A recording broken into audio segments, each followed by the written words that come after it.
Welcome to the Real Film Nerds Podcast. Hello, everybody, and welcome to another exciting, stupendous, scrumdiddlyumptious episode of the Real Film Nerds. I'm your host, Matt, as always.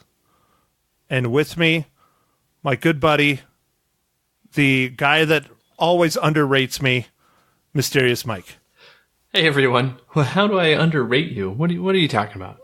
When it comes to the reels. Oh, okay. All right. Yes. So maybe I'm a little harsher, but you were harsher on this last one that we just did with the Halloween, I feel like. Well, because it was not a great movie.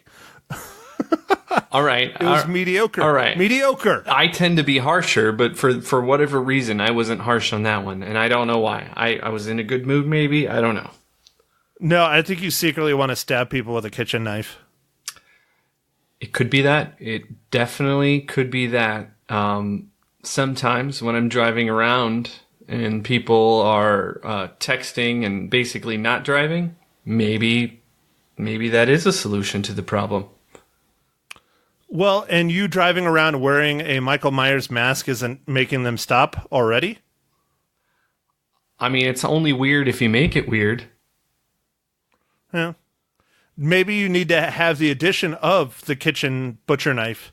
And so when they look at you and you're rocking the Michael Myers mask, and then you pull up the butcher knife, maybe then they'll stop texting.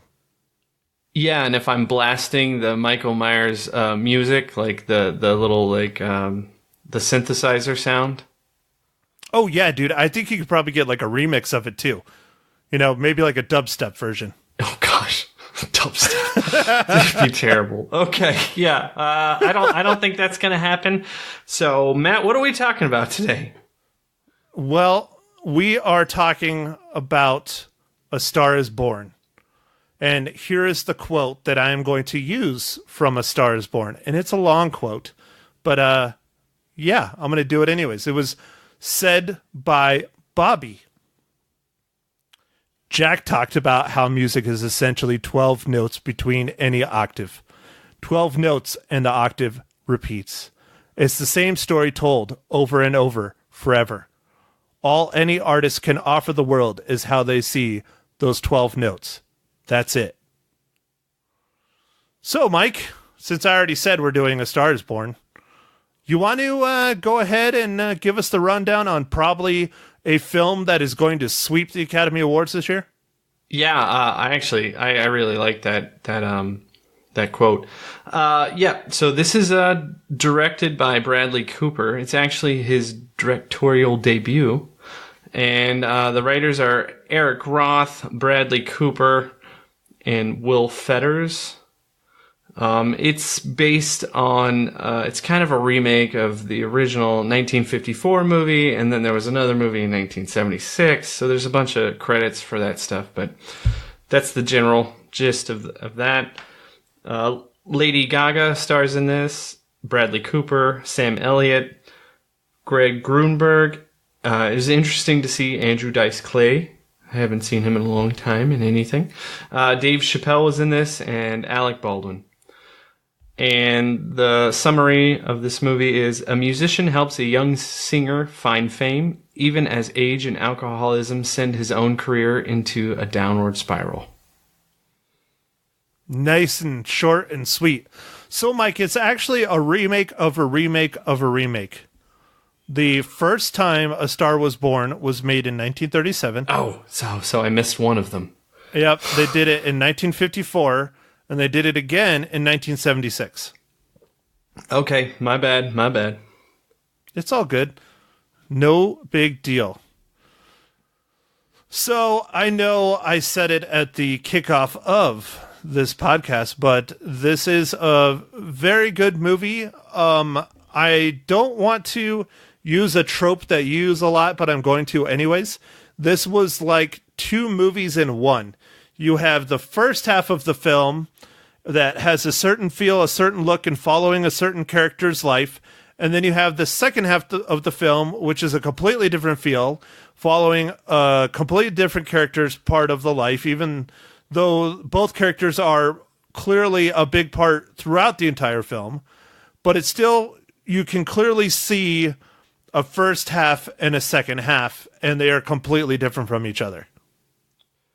Yeah, I would agree with that. So, Mike, what did you think of Lady Gaga's acting? Lady Gaga, I liked. I really liked the movie. I thought Lady Gaga and Bradley Cooper were really good. You feel the chemistry between them, and the music in this movie is really well done. It's kind of country and some pop stuff, but I really liked it, and it parallels a lot with Lady Gaga's actual her story of how she made it in the music industry, and I think you can feel that. Like it feels like that to me, and I really like that. Yeah, it's definitely a pop rock country. It's not full on what I would think is country, but again, I don't like to listen to country. I never really have, but I know what classic traditional country is, and that is not what this movie has. And I think that was probably a good thing, because I'm not a super huge fan of these genres of music. I mean, rock, of course I am, but I did enjoy the music. I thought the songs that they picked were great. I thought Lady Gaga did an incredible job, especially at singing them. I thought Bradley Cooper did a great job all around. Sam Elliott, I mean, he knocks it out of the park. This is probably one of the best performances Sam Elliott has ever done. I mean, how can you act out an entire scene with like another person with basically not saying one word? I mean, he did it though. He killed it. He made you feel emotions in scenes that it's just wow. Right. Yeah. I really like Sam Elliott. I've liked him ever since. For me, the first time I really remember him as a notable character was in Tombstone.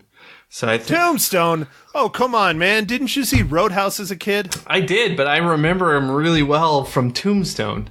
So I remember as this old dude that was kicking ass in Roadhouse, and he's still around, and he's still an old dude, and he's still kicking ass. He's been like the same age for like the past 50 years. I love his deep voice. Like, he has such a deep, like, I don't know.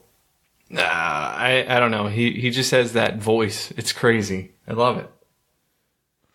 Yeah, dude. Sam Elliott was the cherry on top of the sundae in this film for sure. Well, what did you think? I really liked Dave Chappelle's part.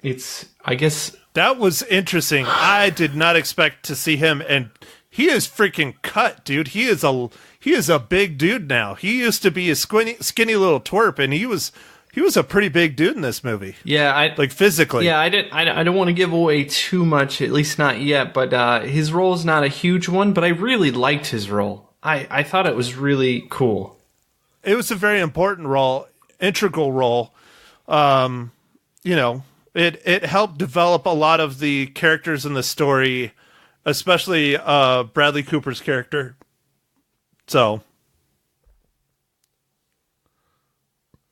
did you fall asleep, Mike? No, I didn't fall asleep. Oh, okay. It just got real quiet. Well, I was taking a sip of my beer, Matt. I'm sorry. And what IPA are we drinking today? It is. It's called Summer Days. It's from Darwin Brewing Company. And is it like $37 a beer? Yes, as a rule, like, to be part of the beer culture, you have to pay a lot. So. And you can only drink IPAs. Yeah, so I only drink IPAs, and I pay, like, if the beer is like under a couple dollars, like, I can't have it. I have to pay like $6, $7, $8 a beer. I need that. No, dude, no. $6, $7, $8 is a cheap beer for you. I'm talking, you're probably like in the $20 beer range. And we're not even talking at a bar. We're just talking going to a liquor store and buying a 6-pack. It's got to be $20 a beer. Yeah, well, I mean, I was actually just at the beer store, and there is a beer made by Dogfish Head, and the 4-pack of it, it's called 120-minute IPA, which 120 minutes is how long they do the brew, and it was $40 for a 4-pack. And you bought like 7. No, I didn't buy 7. Only one. No, I didn't even buy one. I'm just kidding. I'm just kidding. But whatever. I was actually like, because normally they just sell that beer by the single, so it was weird to see it as a 4-pack, and it was weird to see it as $40. Now, do they have my beer there? The champagne of beers? Of course. Everybody loves the champagne of beers. I don't know. Like, if they do, it's on a shelf that's hard to find. You know, they really cater to us hip up and comers. You know. Oh man! Did you just almost call yourself a hipster? Almost. You are a hipster, aren't you? Damn it, Mike! I knew you changed. Fucking hipsters. Yeah, what our parents used to call man, now I'm blanking. That's what happens when you get old. So you're an old hipster. Is that Yuppies. like a thing? My parents used to call them yuppies. Dude, I don't know if a yuppie and a hipster are the same thing. I think if generationally, if you changed around, no, I don't think they're exactly the same, but I think it's a similar type of profile. They do the latest things. They're interested in stuff. Like, yeah, I don't think the dressing or anything is the same, but like they're up on the latest trends, I guess, and stuff. I think. See, I would think that's more of a techie than a hipster. I would think a hipster is more about going the other way, like the record players and wearing skinny jeans and the weird hats and riding a bicycle. Oh, okay. I thought it was all about the man buns and the that too. The beards and flannels and all that. Yeah, but grunge had flannels. Yeah, but no. So there's a large difference between grunge and hipsters. Yeah, one's badass and the other one's not. Right. So anyway, Matt, let's get back on topic. Hey, would you be mad if I had a man bun at your wedding? Yeah, Maggie put in a rule, no man buns. You didn't see that on the website? No, it was not on my invitation. No, it's not on the invitation. You're correct. But it is on the website. Because, yeah, dude, I seriously have a man bun now. Oh, you do? Yeah, I had to be like a hipster, dude. I got to fit in. Yeah, that's not loud, Matt. Well, shit. Max is just gonna have to deal with it. She'll be fine. She'll get used to it. She'll think it'll look great. No, I don't think. Yeah, well, all right. So speaking about man buns, you're right. Let's get back on topic about A Star Is Born. I don't know if we could talk too much more about without ruining it. Like, I was going to try and make a mention about booze, but I think that would probably ruin it, so I'm going to leave that out. Especially you and your IPAs. Because, Bradley Cooper doesn't drink IPAs in this. He drinks, good old Coors Original and whiskey. Like a good country, person's supposed to. Oh, yes. But, all right, so Mike, let's go ahead and start this down the path of spoiling the hell out of it. Mike, how does A Star Is Born relate to the Marvel Cinematic Universe?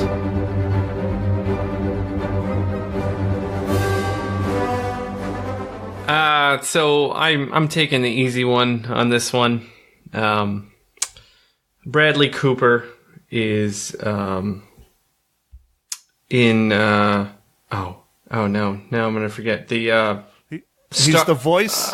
He's the voice of Rocket from Guardians of the Galaxy 1 There you go. and 2 and Yep. Avengers the latest one, the Infinity War. Yeah. Sorry. Yep. Man, dude, I think I'm gonna have to repossess your nerd card. Yeah. You're already forgetting Infinity War. Wow. No, it's not even forgetting it. I've got a lot of stuff going on, man. I'm very busy. What, are you getting married or something? Yeah, maybe. Yeah. Poor bastard. All right, fine, Mike. Let's do it. We are going to now spoil the shit out of A Star is Born. So if you do not want to know the plot or the ending or anything of the remake of a remake of a remake, then go ahead and click this off and read down towards the bottom of our show notes and you'll see our ratings and our reels, or just fast forward to the end. Mike, fire away. All right, so I really like this movie, and I guess for spoiler, I didn't know that this was going to be so sad, I guess. Well, I mean... Yeah, I know. Absolutely depressing. Yeah, it's a pretty sad movie. It deals with like alcoholism and addiction and lots of stuff, and I have personally dealt with some of that stuff, so it was very real. It was a good take on that, and it also, even though it's pretty cliche, the story is like, some star comes and helps somebody become a star. It's still a good story. Like, I mean, there's a reason this movie's been remade like 8 times. We still love it, and we love it. We love seeing this. So, but it's cliche because it's true. Because that's how this industry and the showbiz industry in general, not just music, is. It drives people that have an addictive personality, which a lot of them are, that have that personality to become a celebrity. It drives them to the edge. It just does. Yeah, it's pretty crazy. I tried to warn you a little bit about it, but I didn't want to spoil the movie before you went and saw it, about the alcoholism and the depression and the addiction and all that, because I know it's, still tough for you and the family to this day, but it is a very, very good movie, even though it is very depressing. And that's why I say it's like 2 movies in one kind of thing.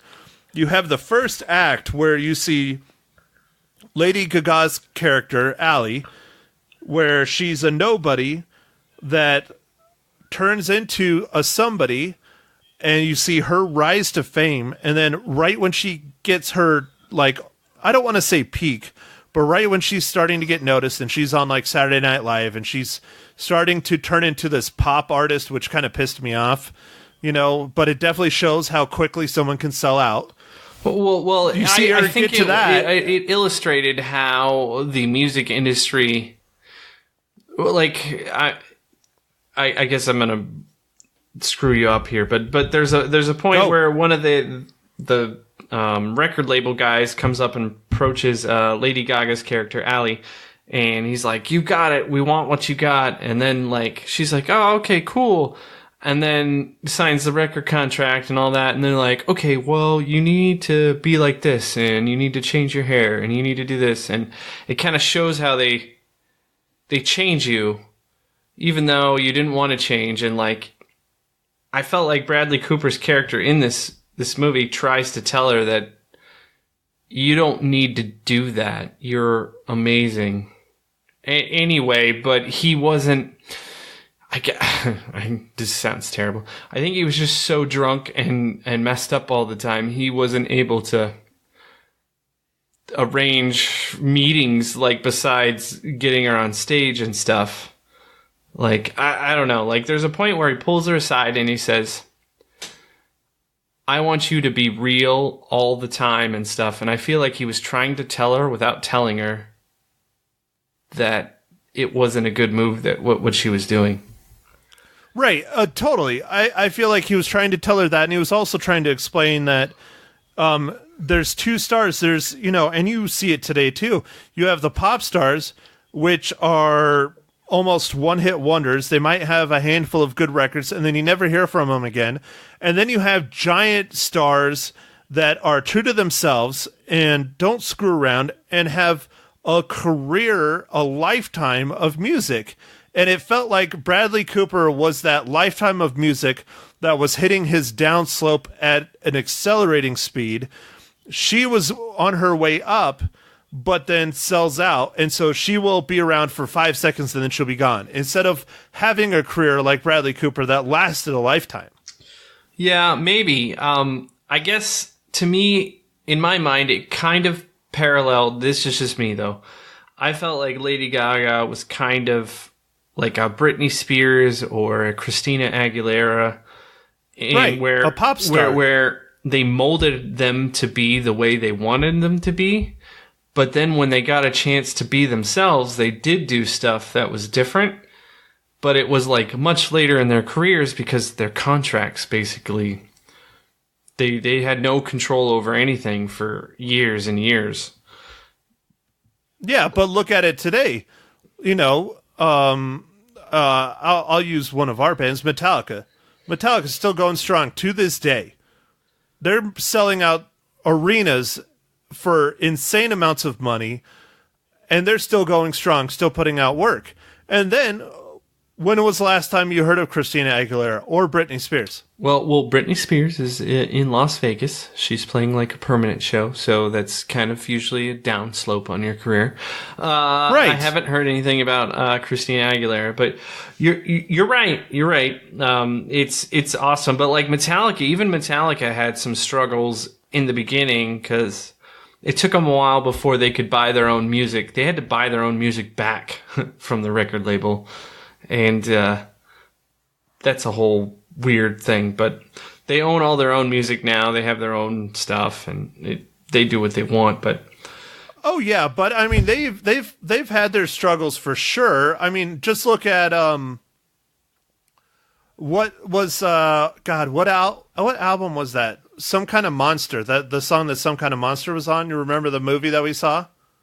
Oh yeah. Mm-hmm. The documentary, I guess you would say. It wasn't really a drama, it was like a true documentary on Metallica, and that was like one of the darkest, downest periods of their entire run as a band. And that was not that long ago. So don't get me wrong, everybody has their ups and downs, but there's clearly a difference between a pop star and a musician that literally people can't get enough, like U2.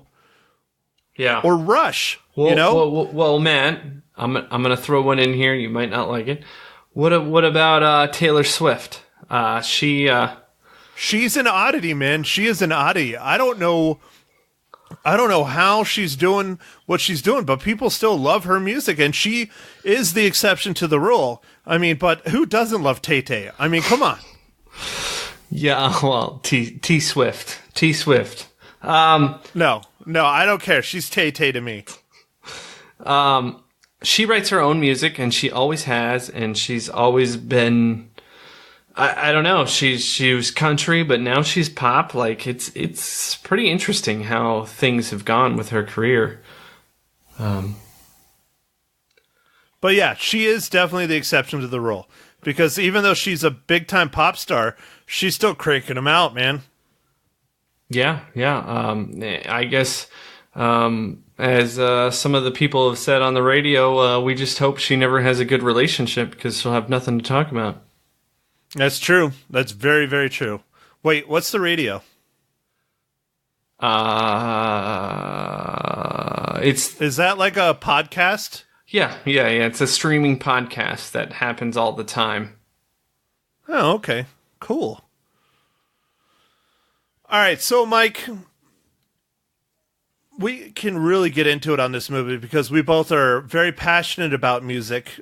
Not quite this genre of music. We're also very passionate about film. And this is a blending of the two. And a very successful blending of the two. But how do you think Bradley Cooper did with his first round as a director? Man, I thought, even though this movie, of course, has been remade, 5 times or whatever, I thought he did a really good job. And I thought Lady Gaga was awesome. And I thought it was really cool to see Lady Gaga not in all the crazy makeup, because often she's in this crazy makeup. Well, that's one thing that's interesting is that a lot of people didn't even recognize that it was her.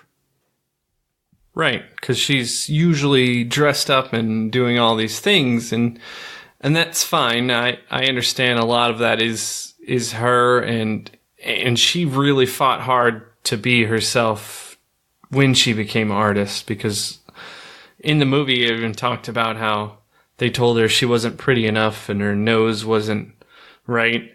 I think that's directly from her life. Oh, I would believe it. Now, Mike, you know there is a Netflix documentary on Lady Gaga, right? No, I did not know that. Yeah, I have not had a chance to see it. I'm kind of intrigued to see it. But it was during a very, very, very difficult time in her life. And they followed her, I think, for a year, or was it 6 months or something? But it was all leading up to her show at the Super Bowl. And there's actually a scene in the documentary where she is meeting with or talking with Bradley Cooper about doing this film. Oh, that's kind of cool.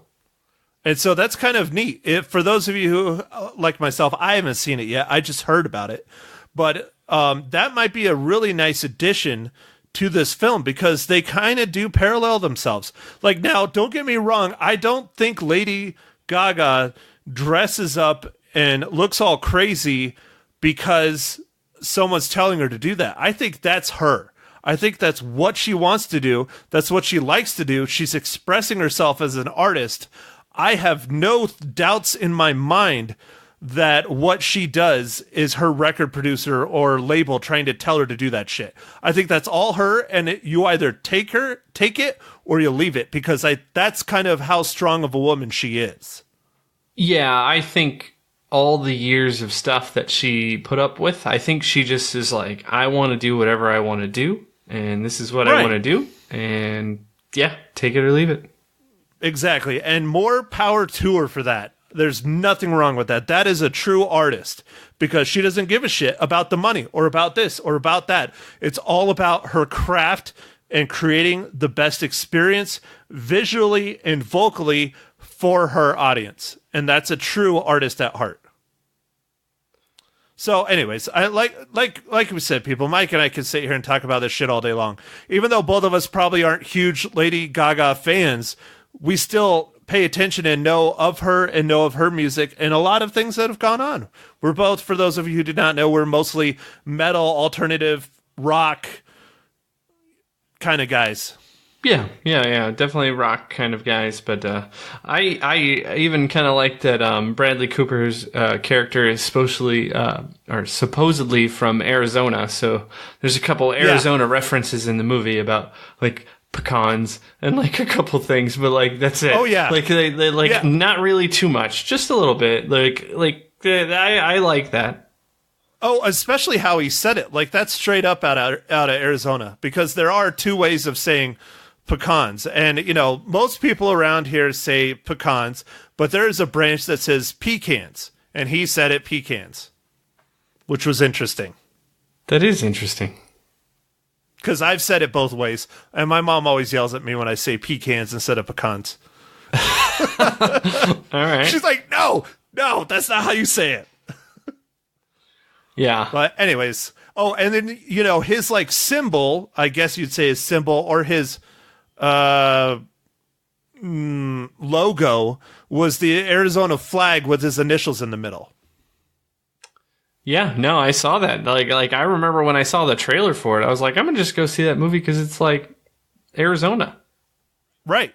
Yeah, and I don't think they filmed anything in Arizona when they shot this, especially when he goes out to the part where he goes out to find his father's grave, and it's a wind farm. That's not Arizona. I don't know of anywhere that has a wind farm in Arizona. That's California all day long. Yeah. No, I'm pretty sure it wasn't filmed in Arizona at all. If it would have been a solar farm, then it would have been a little bit more believable. But it's always odd how they always say Arizona, and then they show you the most bleakest, like boring, deserty kind of look of Arizona. And, about 60% of Arizona doesn't look like that. Yeah. Usually with a saguaro, though. You got to throw that saguaro in there. Oh, yeah.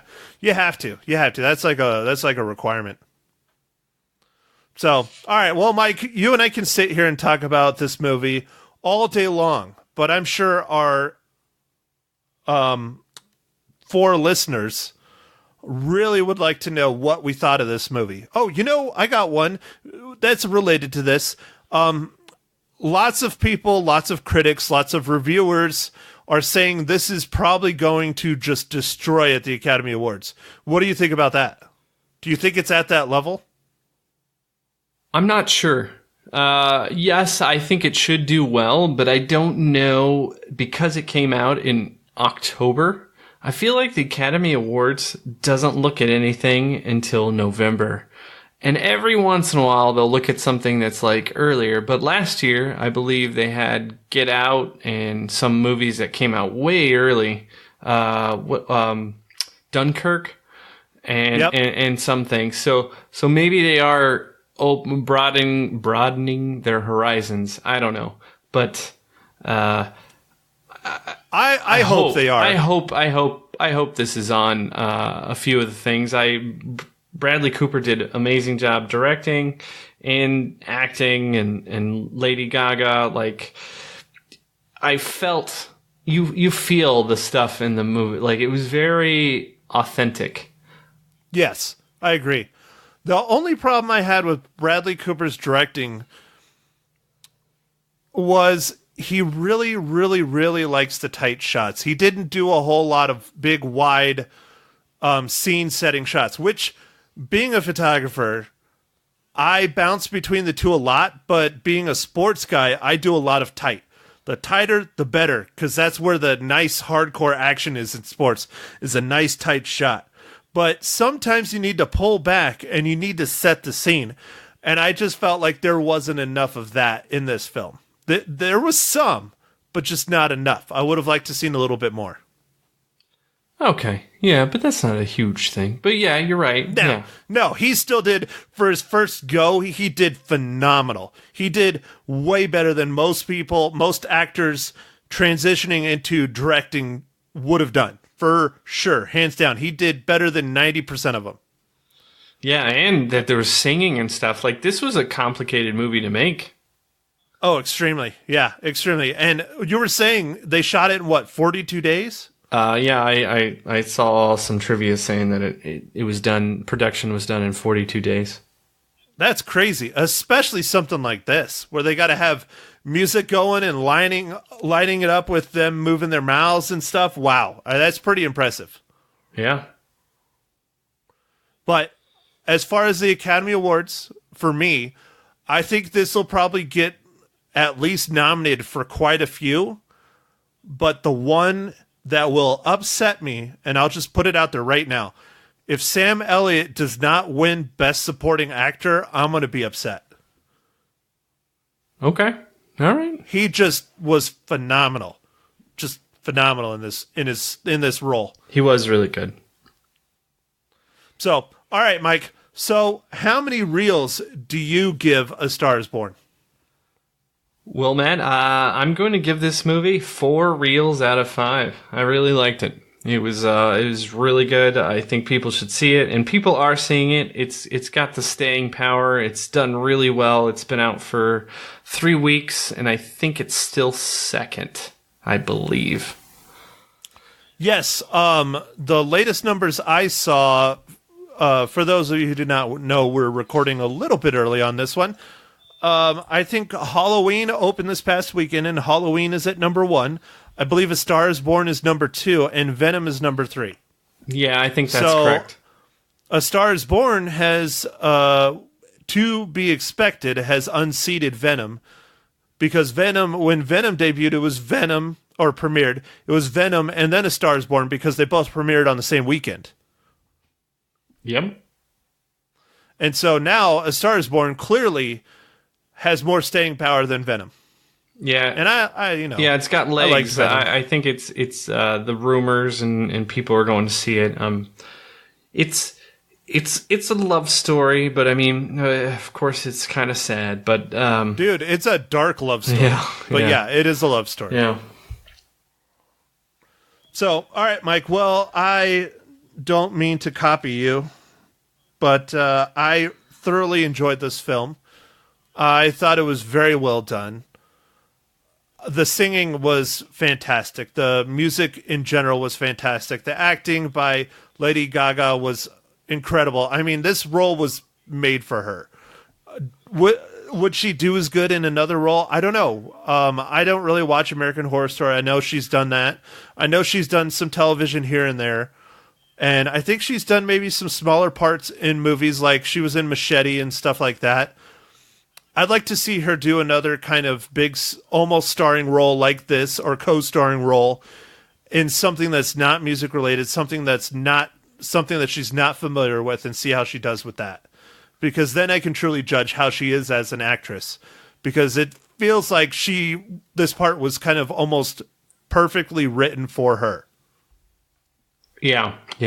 I feel like it was her story, and she put everything into it. Yeah, and it shows. And Bradley Cooper, fantastic. Sam Elliott, incredible. You know, I can't recommend it enough. I think if it's still in your town, it's still here in Prescott. I'm not sure if it's at both theaters, but I think Harkin still has it. I highly recommend you should go and watch this movie because it is very good. Just be prepared to have your heart broken. Yeah, it's sad. So, on that note, I don't have anything else to add. Mike, you got anything else to add, or do you just want to take us out of here? No. I think we're all set. Our next one is going to be one of our favorite Harvest Horror Fest movies. Oh, so we're gonna do this on.